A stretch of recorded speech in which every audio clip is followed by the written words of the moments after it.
Hello guys, welcome to your favourite educational channel B school pro. और आज हम देखेंगे set 7 of 100 set DLR series. तो ये मैंने पहले भी बता चुका हूँ कि यहाँ पे जो है हम 100 सेट्स ऑफ डीएलआर करेंगे। और मैं मेक श्योर करूंगा कि सारे वैरायटी ऑफ डीएलआर के ये वाली सीरीज में इंक्लूड करें, ताकि आप लोग को जो है एकदम कॉम्प्रिहेंसिव नॉलेज मिलेगा डीएलआर के ऊपर, जो आप लोगों के लिए कैट के लिए बहुत ज्यादा रेलेवेंट होने वाला है। तो आज का जो सेट है उसका मैं थोड़ा सा ब्रीफिंग देता हूँ, थोड़ा सा आप लोग को एक जिस्ट दे देता हूँ। उसके बाद जो है अपन आज का जो वीडियो है, आज का जो क्वेश्चन है उसको टैकल करेंगे। तो आज का जो सेट है वो कॉन्ट बेस्ड सेट है। रिसेंटली जो कैट का जो ट्रेंड आया है डीआईएलआर में, इसमें कैट ने मेक श्योर किया है कि ज्यादा से ज्यादा कॉन्ट बेस्ड सेट रखे। तो कॉन्ट बेस्ड सेट क्या होता है, उसको कैसे टैकल करना है, और ये trust me guys one of the most difficult set होता है जब कॉन्ट बेस्ड क्वेश्चन सॉल्व करते हो। तो कॉन्ट बेस्ड सेट जो भी रहता है उस लोग वो आप लोग मैक्सिमम प्रैक्टिस करना, और जस्ट मेक श्योर करना कि उसका आप लोगों को रेगुलर हैबिट रहे। क्योंकि कॉन्ट बेस्ड क्वेश्चन जो है ये आप लोग को यूज करता है नंबर सिस्टम का, और नंबर सिस्टम जो है कॉन्ट में आता है, क्वांटिटेटिव एप्टीट्यूड में। और जनरली जो है बच्चे लोग क्वांटिटेटिव एप्टीट्यूड में एरिथमेटिक करते, ज्योमेट्री करते, एल्जेब्रा करते, और नंबर सिस्टम जो है ये उन लोग ऑप्शनल में रखते, क्योंकि 2 या 3 ही क्वेश्चन आता है कैट के पेपर में। तो कैट के क्वांटिटेटिव एप्टीट्यूड के लिए तो एज सच यूजफुल नहीं है नंबर सिस्टम, लेकिन कॉन्ट बेस्ड डीआईएलआर का सेट कभी भी आएगा तो नंबर सिस्टम बहुत यूजफुल होने वाला है। तो ये रही एक छोटा सा gist about can't based DILR set के बारे में। और आगे जो है क्वेश्चन कैसे टैकल करना है वो जब सेट देखेंगे तब देखते हैं। तो विदाउट वेस्टिंग मच टाइम जल्दी से डाइव इन करते हैं आज के सेट पे और उसको टैकल करने की कोशिश करते हैं।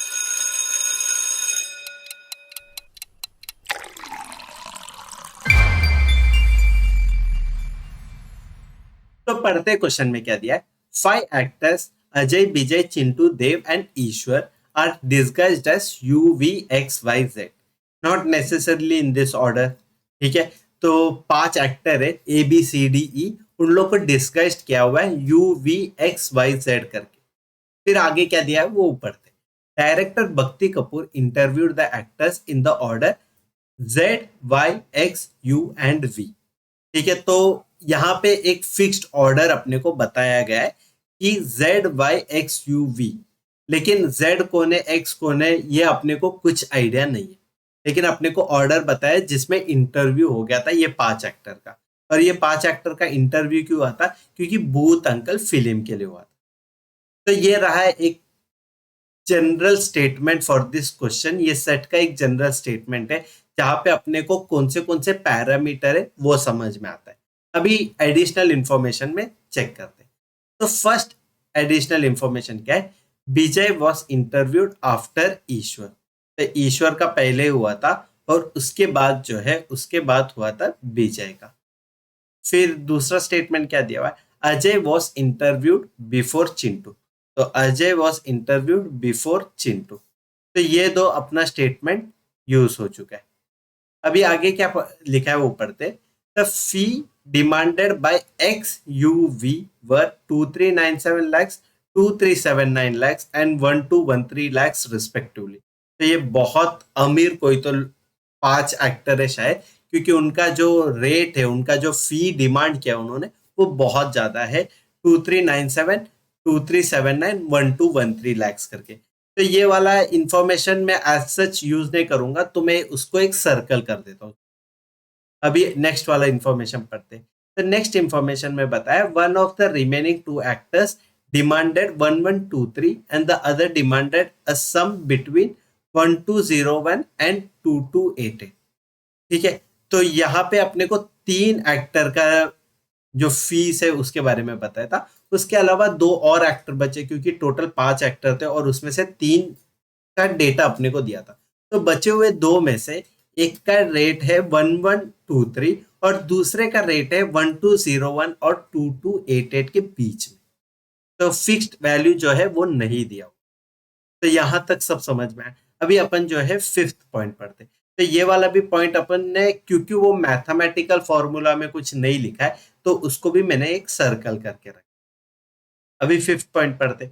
The sum of the fees demanded by Ajay and Chintu is same as the sum of the fee demanded by Ishwar and Vijay. तो यहाँ पे बताया अजय एंड चिंटू, तो A plus C will be equal to कौन कौन है, ईश्वर एंड विजय। तो ईश्वर एंड विजय मतलब बी प्लस ई। तो ये आया अपने को एक मैथमेटिकल इक्वेशन जो है sum of fee demanded by Ajay and Chittu will be equal to sum of fee demanded by Vijay and Ishwar. तो यहां तक अपना जो है इंफॉर्मेशन जो है वो अपन ने एक बार गो थ्रू किया और माइंड में थोड़ा सा सेट करके रखा। अभी क्वेश्चन क्या क्या है वो देख लेते। तो फर्स्ट क्वेश्चन ये है who is disguised as Y. तो यहाँ पे बताया था U V X Y Z, तो उसमें से वाई कौन है ये पूछा गया है। अजय विजय चिंटू देव और ईश्वर में से कौन है वाई करके। और यहाँ पे हर ऑप्शन में आप लोग को दिखेगा एक और का फैक्टर है, ठीक है। तो यहाँ पे क्योंकि सब जगह और का फैक्टर है तो मल्टीपल केसेस बन सकते हैं, ये अपने को पता चल गया। तो ये वाला क्वेश्चन मेरा फर्स्ट टैकलिंग पॉइंट नहीं रहेगा, मैं फर्स्ट क्वेश्चन ये वाला नहीं टैकल करूंगा। फिर सेकंड क्वेश्चन पढ़ता हूँ। तो सेकंड क्वेश्चन पढ़ूंगा तो उसमें लिखा है what is the fee demanded by Dev. तो देव का क्या फी स्ट्रक्चर है ये पूछा है। इसमें मैं देखूंगा ऑप्शन में तो दो ऑप्शन में और है और दो ऑप्शन में और नहीं है और फिक्स्ड वैल्यू। और यहाँ पे जो है सीबीडी भी नहीं है, कैनॉट बी डिटरमाइंड ये भी ऑप्शन नहीं है। तो यहाँ पे शायद से हो सकता है कि आप लोग को जो है एक फिक्स्ड वैल्यू मिल सकता है, क्योंकि फिक्स्ड वैल्यू मिलने का चांसेस कितना है ये वाले क्वेश्चन में, ये वाले क्वेश्चन में फिक्स्ड वैल्यू मिलने का चांसेस है 50%, क्योंकि दो ऑप्शन में विदाउट और है और दो ऑप्शन में विद और। तो ये वाला मैं उम्मीद करता हूँ कि ये वाला जो है मैं एक स्टार्टिंग पॉइंट पकड़ सकता हूँ, मतलब फर्स्ट क्वेश्चन जो टैकल करना है मैं वो इसको कंसिडर कर सकता हूँ। अभी नेक्स्ट पॉइंट जाते हैं। तो नेक्स्ट क्वेश्चन में दिया है who was interviewed the last. तो देव और विजय, देव और चिंटू, चिंटू और विजय और नन ऑफ दिस, क्योंकि यहाँ पे पहले तो नन ऑफ दिस है और सारे ऑप्शन में और है, तो ये वाला भी क्वेश्चन जो है मैं पहले टैकल नहीं करूँ। तो ये रहा एक क्वेश्चन का ब्रीफ। आई होप आप लोग को समझ में आया होगा सारा सारा पॉइंट क्या क्या है। अभी अपन जो है ब्रेक डाउन करने की कोशिश करते हैं और जो भी डेटा मिला है अपने को उसको कैसे यूटिलाइज करना है वो चेक कर। अभी देखते हैं ये वाले क्वेश्चन को कैसे टैकल करना है। तो ये क्वेश्चन में क्या पूछा है, फी डिमांडेड कितना है वो पूछा है। और तो फिर अपना जो मेजर फोकस रहेगा वो फी को ही रिलेटेड रहेगा और अपने को ये फर्स्ट और सेकंड पॉइंट जो है वो एज सच यूजफुल नहीं रहेगा, क्योंकि उसमें ये बताया कि कौन कब इंटरव्यू किया करके। जबकि आप लोग उसके बाद के तीनों पॉइंट देखोगे, पॉइंट नंबर 3, पॉइंट नंबर 4 और 5, उसमें कहीं ना कहीं फी के बारे में बताया, कुछ तो डेटा है फी के बारे में। तो आई विल मेक श्योर कि वो तीन डेटा ही ज्यादा यूज करूं। तो अभी अपने को पहला चीज ये टेबल में क्या लिखना है, नेम लिखता हूं मैं। तो यहाँ पे आ जाएगा नेम, फिर उसके बाद डिस्गाइज्ड नेम, ठीक है, तो उसको मैं डिस करके लिखा हूं। और फिर उसके बाद आएगा अपना फी। तो ये तीन पैरामीटर है अपने पास। और क्योंकि अपने को फीस सबका फिक्स्ड नहीं पता तो इसी के लिए मैंने एक एडिशनल कॉलम बनाया है जो है रिमार्क का। तो उम्मीद करता हूँ यहाँ पे आप लोग को टेबल कैसे यूज किया है वो समझ में आया करके। तो अभी नेम, डिस्गाइज्ड, फी और रिमार्क, ये अपना चार कॉलम है और अपने को 5 कैंडिडेट है तो 5 रो यूज किया हूं मैं। लेकिन अभी अपने को पता है कि जो नेम है उसका जो डिस्गाइज नेम है उसके साथ कुछ लिंक नहीं पता अपने को, और ना अपने को नेम का फी के साथ कुछ लिंक है पता है। तो अपने को क्या पता है, डिस्गाइज नेम और उसका फी क्या है वो अपने को लिंक करके दिया हुआ है। तो मैं डिस्गाइज नेम को ज्यादा प्रेफर करूंगा, तो मैं डिस्गाइज नेम का कॉलम पूरी तरीके से लिख दूंगा। तो क्या आएगा, जेड वाई एक्स यू और वी। मैंने ये यही ऑर्डर में लिखा है क्योंकि यही ऑर्डर में जो है इंटरव्यू हुआ है ये सारे कैंडिडेट्स का। और फीस क्या है, जेड और वाई का अपने पास नहीं है लेकिन एक्स यू वी का अपने पास है। तो एक्स यू वी का कितना है, 2397, फिर उसके बाद 2379 और लास्ट जो है वो है 1213। तो ये हुआ अपने को 3x कैंडिडेट, यू कैंडिडेट और वी कैंडिडेट का फी डिमांडेड कितना है वो मिल गया। अभी जो बचा हुआ है उनका फी देखते हैं। तो उनका फी में से एक जन का अपने को पता है 1123 है, 1123।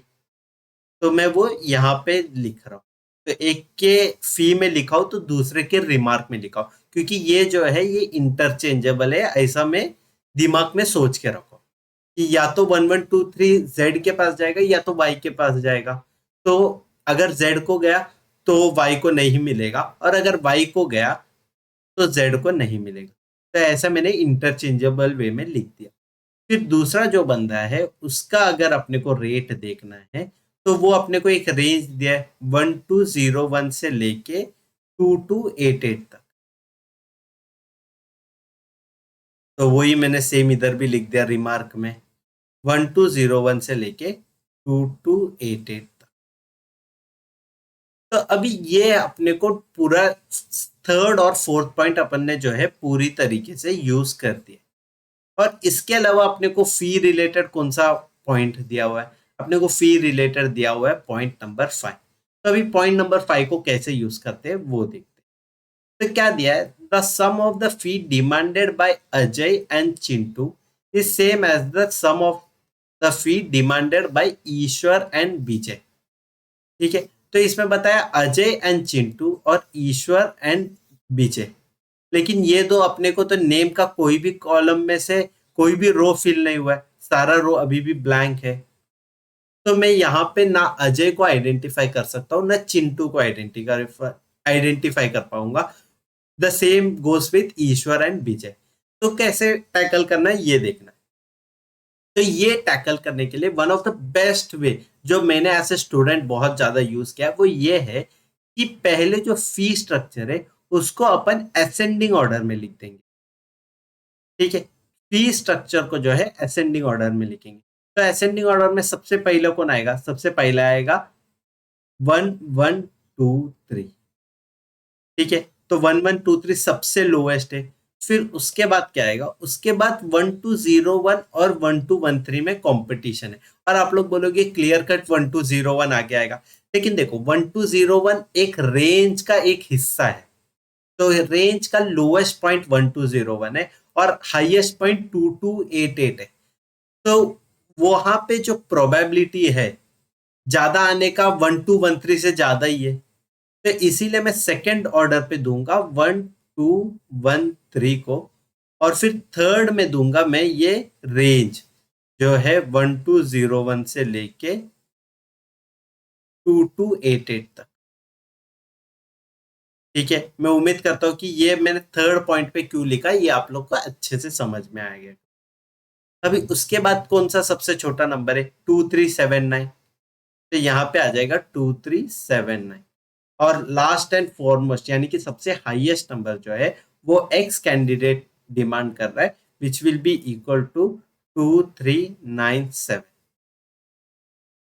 ठीक है, यहां तक सब समझ में आया कि अपन ने असेंडिंग ऑर्डर में लिखा है। क्यों लिखा है मैं जब आप लोग को सॉल्व करके जब आंसर निकालूंगा तब आपको ज्यादा बेटर अंडरस्टैंडिंग हो।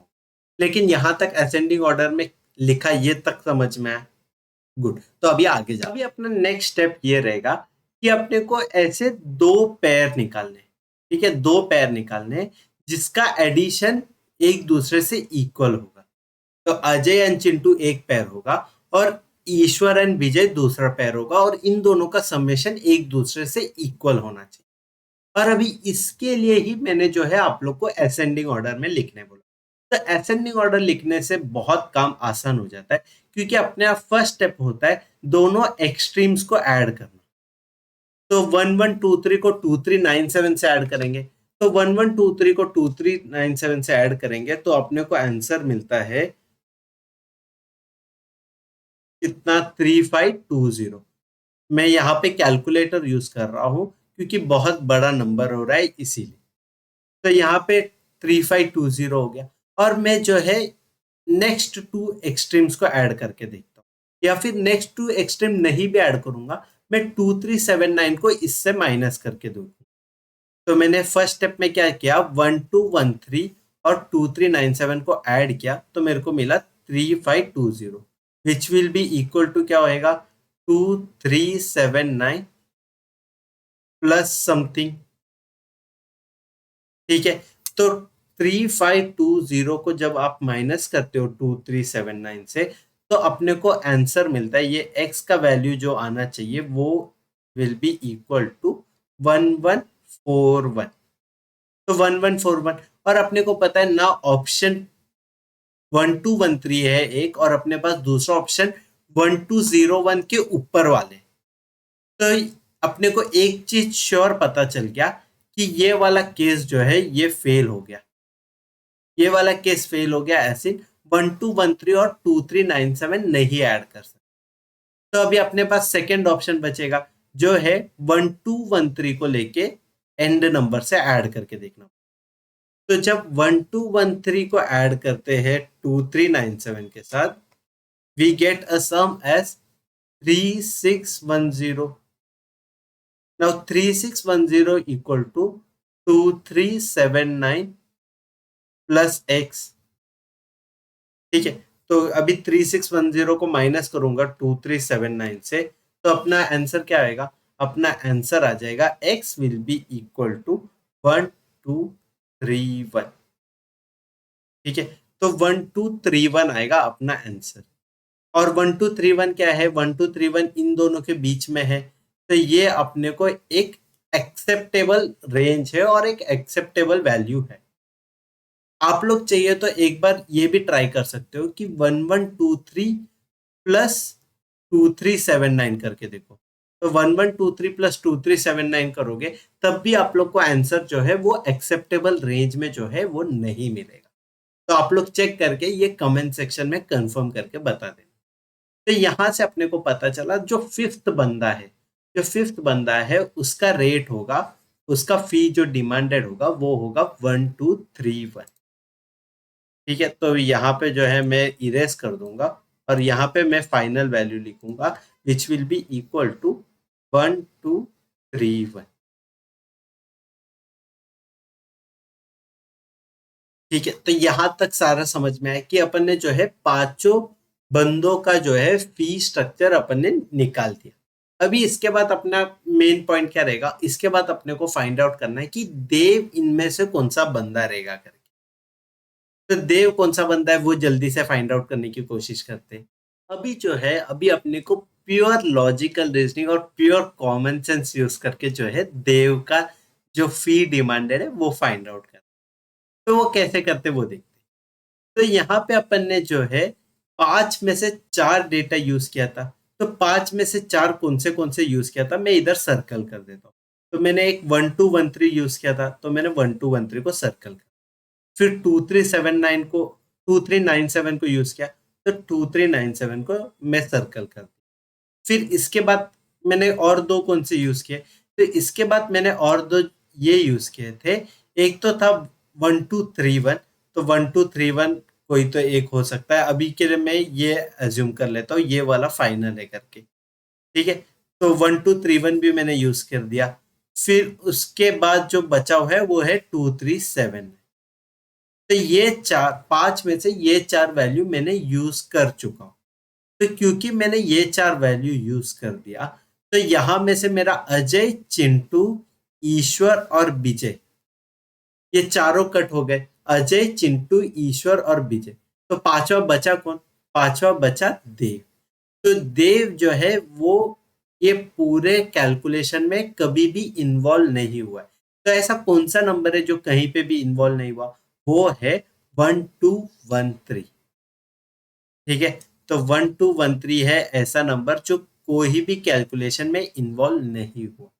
तो देव ने जो फी डिमांड किया है उसका करेक्ट आंसर आ जाएगा ऑप्शन डी 1123। ठीक है, समझ में आया ये वाला क्वेश्चन कैसे किया करके। देखो यही मैं बोला, कॉन्ट बेस्ड जो लॉजिकल रीजनिंग वाले क्वेश्चन रहते हैं वो बहुत ज्यादा डिफिकल्ट होता है, लेकिन अगर आप लोग ये एक बार करने सीखोगे तो ट्रस्ट में बहुत ज्यादा मजा आने वाला है, और आप लोगों का सच में जो आईक्यू लेवल है, जो आपका आईक्यू है वो बहुत ज्यादा बूस्ट हो जाएगा। तो ये तो इनिशियल स्टेज में नहीं आएगा, लेकिन with more and more practice आप लोग मॉक्स दोगे तब आप लोग को जो है बेटर अंडरस्टैंडिंग होगा कॉन्ट बेस्ड बसल का, और आप लोग जो है वो किस तरीके से सोचना है वो ज्यादा अच्छे से ग्रास्प कर पाओ। तो उम्मीद करता हूँ कि ये वाला क्वेश्चन आपको अच्छे से समझ में आया। तो जल्दी से टैकल करते हैं बचे हुए 2 क्वेश्चन। तो अभी क्वेश्चन नंबर 1 और क्वेश्चन नंबर 3 ये दोनों साथ में टैकल करने की कोशिश करें। तो अभी अपन ने यहाँ पे सर्कल किया था, ये सर्कल में से कौन हो सकता है? अजय, चिंटू और ईश्वर और विजय। ठीक है, और ये 4 में से कोई भी वैल्यू कोई भी ले सकता है, ऐसा कोई फिक्स नहीं है कि अजय 1231 ही वैल्यू लेना है या 2397 ही लेना है, क्योंकि कोई भी वैल्यू ले सकता है। तो यहाँ पे जो अपने पास ऑप्शन आ जाएगा ये हो जाएगा अजय, चिंटू, ईश्वर और विजय। बरोबर, और ये ही सब जगह रिपीट होगा, यहाँ पे भी होगा, यहाँ पे भी होगा, यहाँ पे भी हो जाएगा। तो चारों जन पे ये रिपीट होगा। लेकिन अभी जो है ये तो 5th पॉइंट के बदौलत हो गया, लेकिन अपने पास फर्स्ट और सेकंड पॉइंट भी दिया। तो फर्स्ट और सेकंड पॉइंट क्या बताया कि विजय वॉज इंटरव्यूड आफ्टर ईश्वर। तो ईश्वर पहले हुआ था और उसके बाद जो है विजय हुआ था। और अगर आप लोग सेकंड पॉइंट पढ़ोगे तो उसमें भी ऐसे ही कुछ दिया हुआ है कि Ajay was interviewed before Chintu. ठीक है, तो अजय जो है चिंटू से पहले इंटरव्यू किया गया था। तो ये जस्ट एक बार आप लोग को माइंड में रखना पड़ेगा कि जो अजय, चिंटू और ईश्वर एंड विजय है, तो अजय कभी भी लास्ट पोजीशन जो है नहीं ले सकता। तो यहाँ पे जो है अजय नहीं आएगा, तो चिंटू तो आ सकता है और विजय भी जो है आ सकता है, लेकिन ईश्वर और अजय नहीं आएगा 5th पोजीशन। और वैसे ही फर्स्ट पोजीशन में जो है, फर्स्ट पोजीशन में चिंटू और विजय नहीं आ सकते। ये पता है क्योंकि उनके बाद, उनके पहले कोई और हो जाना चाहिए, उसके बाद ही उन लोग आएंगे। बरोबर। तो अभी क्या पूछा गया है अभी अपने को कि who is disguised as Y. तो अभी वाई का रेट क्या है? वाई का रेट है 1231 एक ऑप्शन के अकॉर्डिंग, और दूसरे ऑप्शन के अकॉर्डिंग है 1123। अगर अपन ने 1123 लिया तो अपने को क्लियर कट पता है वो देव हो जाएगा। ठीक है, तो देव एक ऑप्शन है जो परसिस्टेंटली रहने ही वाला है, और देव वन ऑफ द फिक्स्ड ये होने वाला है, वाई का एक नाम हो सकता है जिसका प्रोबेबिलिटी बहुत ज्यादा है। तो देव मैं चेक करूंगा सारे ऑप्शन में है कि नहीं, और अगर कौन सा ऑप्शन नहीं रहता था मैं उसको एलिमिनेट कर देता। तो क्योंकि देव सारे ऑप्शन में है तो I cannot eliminate any option, और मेरे लिए चारों ऑप्शन अभी भी काफी ज्यादा वैलिड रहेंगे। अभी दूसरे ऑप्शंस में देखते हैं। तो दूसरे ऑप्शन में क्या है? एक तो ईश्वर है जो हो सकता है, ईश्वर आ भी सकता है नहीं भी आ सकता है। अजय जो है, अजय भी आ भी सकता है नहीं भी आ सकता है। लेकिन अभी जो है विजय देख लो आप लोग, विजय जो है वो नहीं ही आ सकता है। ये मैं इसीलिए बोल रहा हूं क्योंकि अगर समझो देव यहाँ पे आ गया, ठीक है, तो देव यहाँ पे आ गया तो अजय ऊपर रहेगा, अजय ऊपर रहेगा, ईश्वर इधर रहेगा, और विजय और चिंटू को जो है लास्ट दो ऑप्शन में से एक को में से लास्ट दो ऑप्शन में से एक चूज करना पड़ेगा। और पहला 3 ऑप्शन जो है वो फिक्स्ड है अजय, देव और चिंटू के लिए। चिंटू ने अजय, देव और ईश्वर के लिए। तो ये फर्स्ट 3 ऑप्शन में अजय, देव और ईश्वर कोई भी ऑप्शन ले सकता है, कुछ फिक्स्ड नहीं है, कोई भी ऑप्शन ले सकता है। सिर्फ देव जो है, देव फर्स्ट और सेकंड ऑप्शन के लिए फिक्स्ड है। ठीक है, मैं उम्मीद करता हूं आप लोग को ये समझ में आया कि पहले 3 ऑप्शन के लिए जो है 3 कैंडिडेट अवेलेबल रहते हैं, जो है अजय, देव और ईश्वर। और जो बाकी के 2 कैंडिडेट्स या एंड के जो 2 कैंडिडेट्स है उसमें अपने पास 2 ऑप्शन बचते हैं, जो है चिंटू और विजय का। तो लास्ट 2 के लिए अपने पास ऑप्शन रहेगा बी और सी, और फर्स्ट 3 ऑप्शन के लिए अपने पास रहेगा ए, डी और ई, और फर्स्ट 2 के लिए हमेशा अपने पास रहेगा देव। तो अभी अपने को पूछा है वाई, वाई सेकेंड कैंडिडेट है, तो सेकेंड कैंडिडेट के लिए देव के साथ साथ अपने पास जो बचे रहेंगे वो रहेगा ए और ई। तो ऑप्शन सी रहेगा correct answer, which will give us that Dev, Ishwar और अजय देव, ईश्वर और Ajay can be disguised as Y करके। ठीक है, मैं उम्मीद करता हूँ कि ये वाला समझ में आया होगा। और ये क्वांट बेस्ड सेट है, इसीलिए आप लोग को जो है आपका लॉजिकल रीजनिंग का जो भी ब्रेन सेल्स है ना, वो बहुत ज्यादा एक्टिव रहना पड़ेगा, तभी आप लोग को ये जो है क्लिक होगा। अभी उसके बाद देखते हैं। तो लास्ट क्वेश्चन में ये बताया कि हु वाज इंटरव्यू लास्ट करके। तो लास्ट इंटरव्यू करने के लिए अपने पास कौन से दो ऑप्शन है? या तो विजय हो सकता है या तो चिंटू हो सकता है। तो देव तो हो ही नहीं सकता, क्योंकि देव फर्स्ट और सेकंड ऑप्शन ही ले पाएगा। तो और जो है चिंटू और विजय ऑप्शन सी में अवेलेबल है, तो ऑप्शन सी होगा इसका भी करेक्ट आंसर। तो उम्मीद करता हूँ कि ये वाला क्वेश्चन आपको अच्छे से समझ में आया होगा।